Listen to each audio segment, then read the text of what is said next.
Hey everybody, Nerdy Transformed here again, and today I have the Transformers Generations Thrilling 30 Voyager class Rhinox. Now, if you don't know who Rhinox is, he's a character from Beast Wars. Originally from the 90s, much like Cheetor, except unlike the Cheetor I reviewed, who's actually from the Beast Wars 90s show, this is a Rhinox based on, well, kind of a combination of the Beast Wars toy and the Beast Wars show model. So basically, it doesn't match either perfectly, but kind of finds a nice middle ground. And of course, here he is in his Rhino mode. Let's see. Instead of, if you watch the show and seen the original toy, both of them were kind of this rich brown color. I have no idea why, but they were kind of a rich brown with like a golden style horn. While this one kind of goes for more like a more natural Rhino look, more of the grayed, tattered looking, wrinkly skin. I don't have the original Rhinox, unfortunately. The only Beast Wars toy I have is Cheetor here. Cheetor. Rhinox, if you don't know, was kind of like a combination between Wheeljack and Ratchet for the Beast Wars era. He was kind of the doctor who took care of everybody, made sure everybody, nobody got themselves beat up too badly. But, he also wasn't afraid to fight. He also had a Transmetal toy. If you don't know, Beast Wars had Transmetal's toy where they were kind of like half metal, half animal still. And a lot of them really interesting. Interestingly enough, there was a toy of Transmetal Rhinox that was actually released in multiple lines, but he never actually showed up in the show in that form. He only was in this basic Rhino form. Anyway, onto the Rhino itself. You can see nice gray. There are some revealing spots on the back of all four of his legs. Like on the back of these, you can see where his arms are. On the back of these, you can see his feet for robot mode, and you can see tiny little hinges here.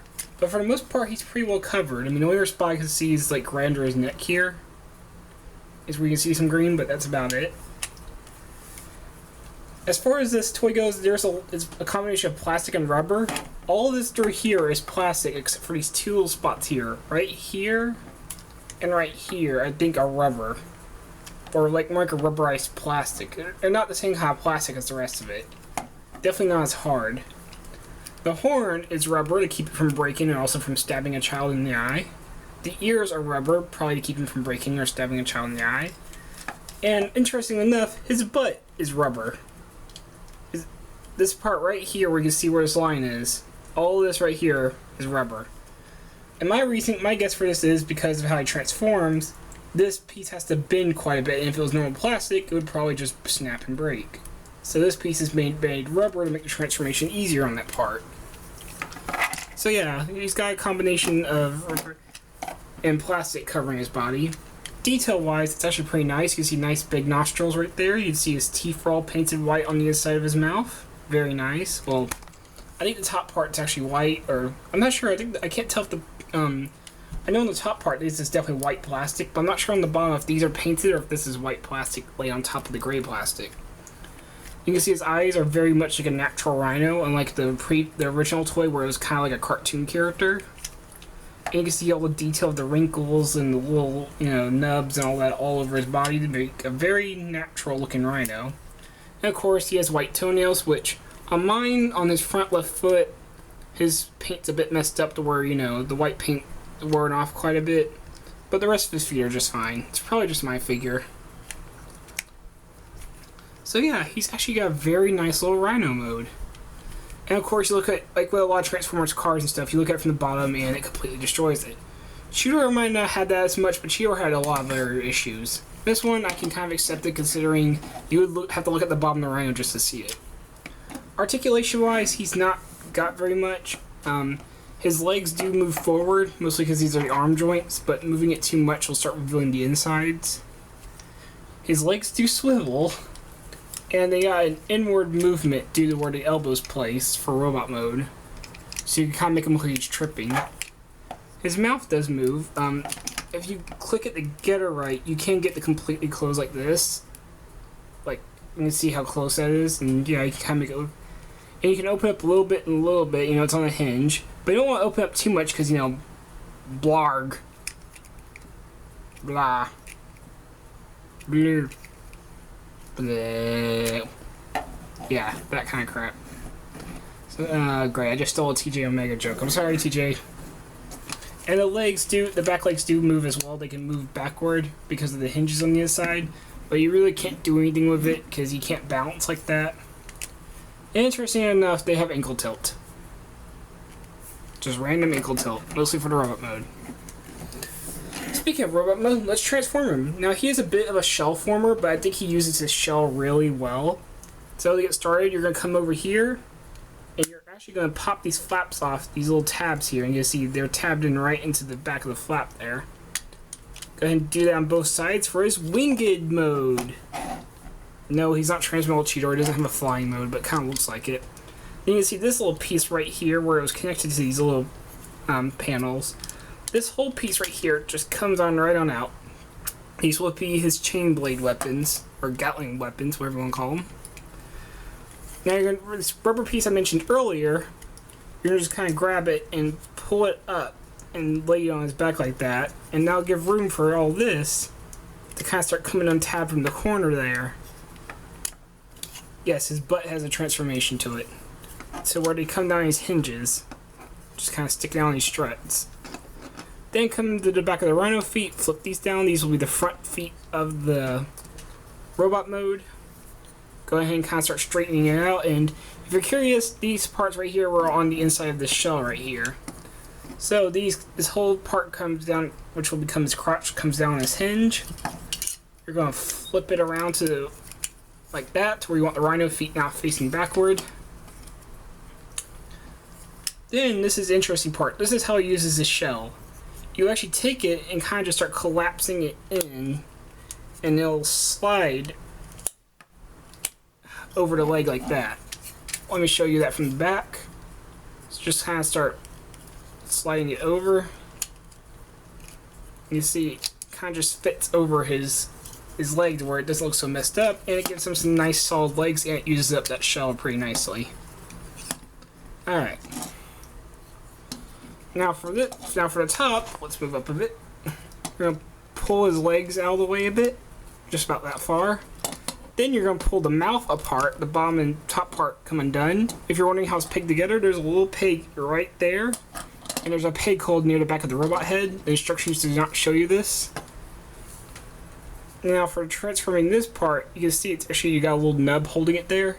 You're actually going to force it past that nub until you can kind of collapse it in like that. There's a lot of forcing plastic against other parts in this toy, so it can be kind of scary to transform. Flip this panel down for a crotch plate, flip this down for his chest plate.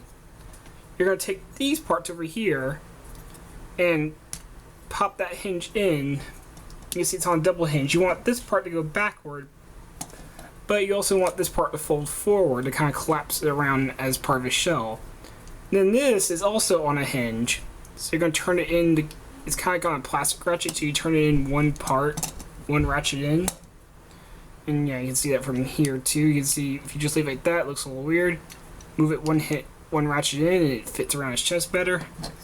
Then his arms come down on these struts, and they fit perfectly over his chest pieces. They kind of lock it together. You're going to pop the arms down. They will click into place. And you can tell you did it right because you're going to have that little green piece now stick out and make it look more robotic. Turn the arms to where you have these hinges on the front. Open it up from the green part on the hinge. Flip out the hands.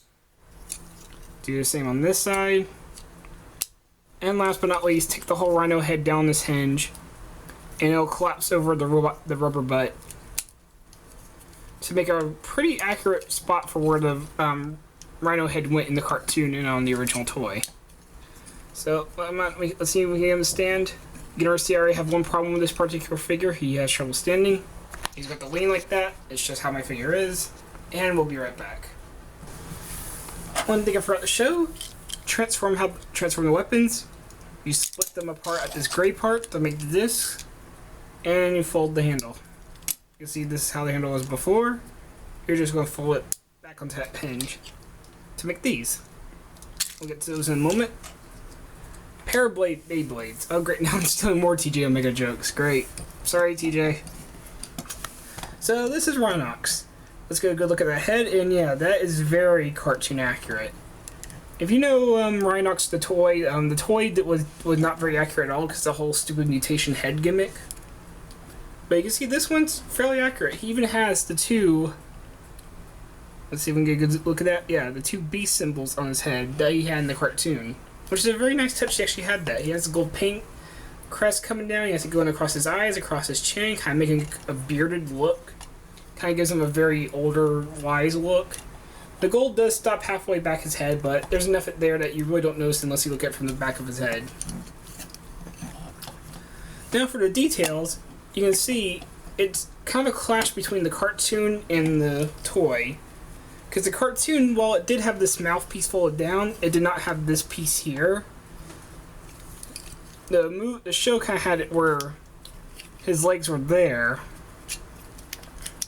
While the toy did have this like samurai armored thing, and of course it has the details similar to the toy. However, it doesn't have the weird spiky bits on the side of his legs like the toy did. It's missing some of the gold. I think it's missing some part of like the transformation for the shoulders that the show had, but overall it really is kind of a mishmash between the two. And I kind of like it that way. His centerpiece has a very samurai armored look, but his outer bits are just using the bulk from the Rhino to where you can still recognize him as Rhinox. Granted, him being gray instead of brown, the rich brown he was originally does hinder that a little bit, but not enough for me to say this isn't Rhinox. It's still clearly Rhinox. There's no mistaking that. Plus, honestly, I'm fine with the gray. It looks nice on him. It goes pretty well with the green and the gold. And you can see, of course, on these sides of these on the Rhino's sides, they put a little bit of gold to kind of help make the chest look all cohesive. And because of how it is, it does give him a very nice, big, bulky, muscular look. And you gotta remember, this guy's supposed to be the medic. This is not a medic you want to mess with. He'll fuck you up. Now you can see I'm holding him a lot, and that's because my toy had a problem. Now, a lot of these Rhinoxes actually have the problem of having very loose knees, but mine are actually nice and tight knees. You can see, yeah, those knees are not flopping around. Mine has an even worse issue. The hips are loose in both ways. Look at those hips go. Look at those hips go. They're loose going forward and backward. You can see they can't hold a pose, they just fall down. And they're loose going outward. Not quite as loose, but they are, I mean, you saw me, just a finger. Just a finger. Those are some loose joints. You can see the knee's not moving around because that knee's actually a good tight joint. But you can see, yeah, full frontal martial arts kick just from my finger. Yeah, those are some really loose hips, so I kind of just have to hold him in order to show him off. There, got him to stand. Got him to stand. Nobody sneeze, nobody move, nobody cough. Don't do anything except pray, maybe. So yeah, his details are pretty nice. He has the arm joints. You can see some nice band thing to kind of make it look like armored. It is missing a little bit of black paint on the end there. It's bugging me a little bit, but I can let go. I do like the nice red eyes. You don't see Autobots or good guys, or Maximal, I guess in this case, with bright red eyes like that. But I love the amount of detail and work they put in his head, especially those Maximal symbols on both sides. That's such a stride for trying to be accurate that it's really nice.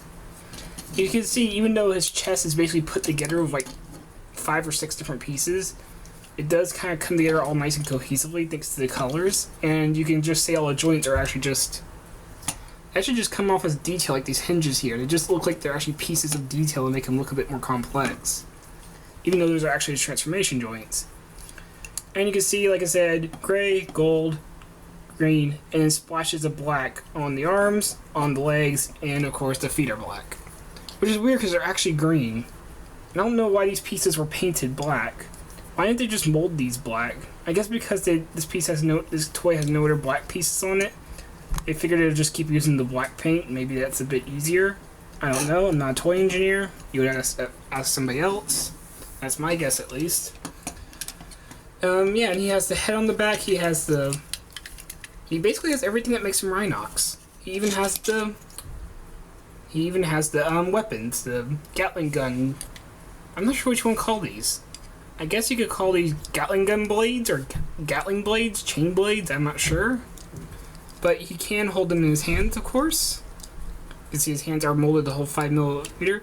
I do like these hands because these are like very non-impressional. You can use them for a lot of things. You could kind of have him just look like he's thinking. You could have him look like he's reaching out for something. Or, of course, putting the weapons in his hand like he's going to shoot the heck out of you. Now the toy kind of lies because the box art and the promotional art showed these being silver, but this is of course completely gray Rhino plastic, which is kind of weird for a weapon, but oh well. And the triggers are the same green plastic or gray plastic. And you see, they have a spin gimmick, and it works really nicely. And it's pretty quiet. I mean, you can hear some noise from it, but not a lot. I mean, if you see an Armada Cyclonus, you know some noisy spinning. But this,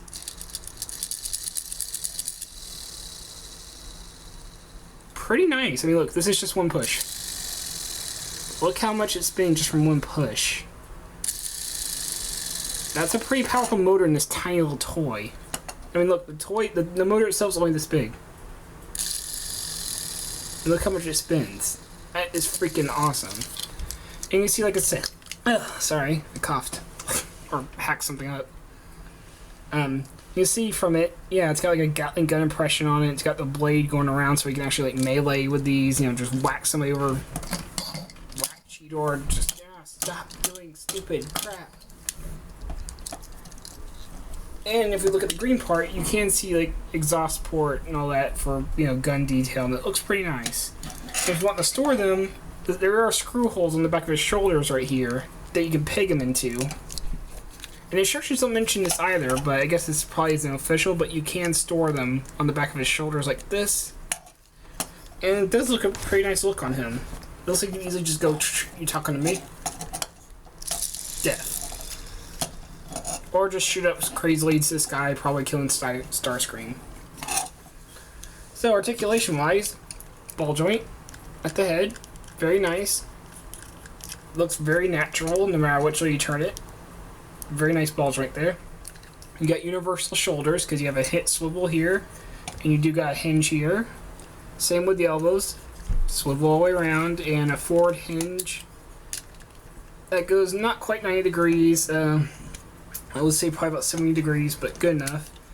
And the hands, no, nothing out of the hands really. You do get a waist down here. If you can kind of get unburied from the armor, but you do get a waist movement. You get hinge going outward, swivel forward for kick, swivel right above the knees, probably about 85 degrees. And you do get a little bit in the ankle. You can kind of get him look like he's stepping, but he'll probably fall over. So yeah, he's kind of got the basic articulation you expect from a Transformer. And I really don't ask him for much more, especially with how accurate and how cool he looks. I just wish we could get those hips working. I would actually rather have the loose knees, because at least those I could get to stand, but those hips are a problem. Now granted, I've heard more about the knees than the hips, so I'm hoping this is just my figure.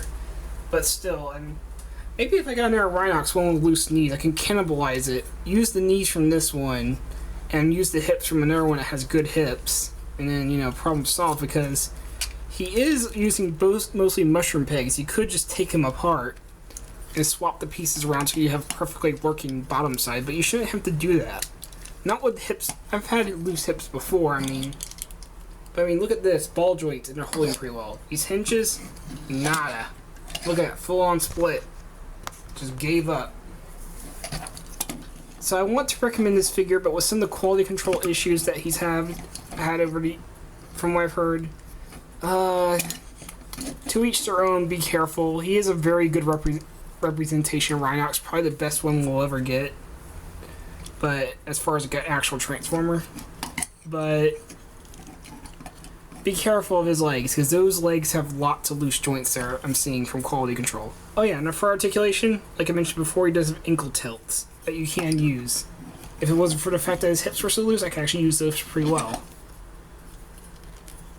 But in order for his hips to stay standing, I actually have to keep his legs as straight as possible so they don't fall or give in and just... and then the joint for his actual crotch is loose. So yeah, overall, would I recommend him? If you're a Beast Force fan, yeah, go for him. Like I said, be careful of those loose leg joints. They are pretty problematic and pretty damn common for a problem this bad. But besides that, I actually really like this figure, and he's really nice. Here he is next to little Cheetor. So yeah, I would say if you can find him, go out and get him. This is Nerdy Transformed. I hope you enjoyed this review. I hope you like this figure, and I hope you're able to get him, and I hope you all have a good day. Take care.